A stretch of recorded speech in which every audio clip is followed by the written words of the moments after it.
जजों की नियुक्ति पर टकराव, केंद्र सरकार और सुप्रीम कोर्ट में यह टकराव की खबर है। जो सूत्र बताते हैं, केंद्रीय कानून मंत्री किरेन रिजिजू की सीजीआई को चिट्ठी की खबर है। हाईकोर्ट सुप्रीम कोर्ट कॉलेजियम में सरकार के प्रतिनिधियों को शामिल करने का सुझाव दिया है।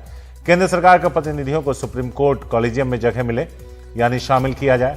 वहीं दूसरी तरफ संबंधित राज्य के प्रतिनिधियों को हाईकोर्ट कॉलेजियम में शामिल करने का सुझाव है। जज नियुक्ति की संवैधानिक प्रक्रिया में सरकार के प्रतिनिधि शामिल करने का यह सुझाव है।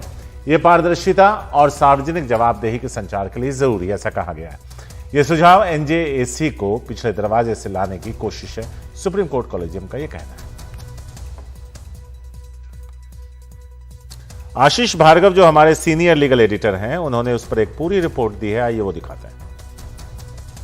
यहाँ पर ये टकराव काफी समय से अब चल रहा है। खासकर किरेन रिजिजू जो केंद्रीय मंत्री हैं, कानून मंत्री हैं, उन्होंने लगातार 1-1.5 महीने से ये सवाल उठाने शुरू किए हैं। उसके बाद उपराष्ट्रपति धनखड़ इसमें शामिल हुए, ओम बिरला जो लोकसभा स्पीकर हैं वो भी इसमें शामिल हुए।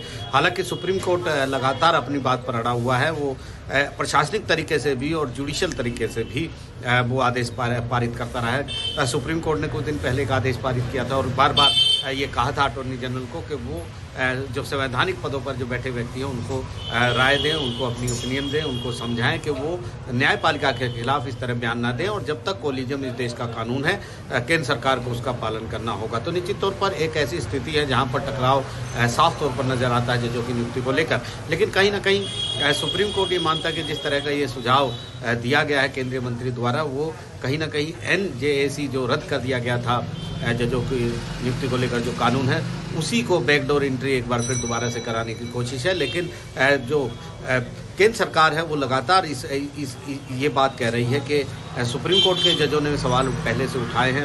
जस्टिस रूमा पाल ने 2011 में भी कहा था कॉलेजियम सिस्टम ठीक नहीं है, जज ही जज को चुनते हैं और ऐसे में पारदर्शिता नहीं हो सकती। तो निश्चित तौर पर वही एक आधार बनाया गया है। लेकिन ये लड़ाई अभी थमने वाली इस तरीके से नहीं है। बहुत सारी अभी भी पेंडिंग है जो सिफारिशें सुप्रीम कोर्ट ने की थी कॉलेजियम ने केंद्र सरकार को।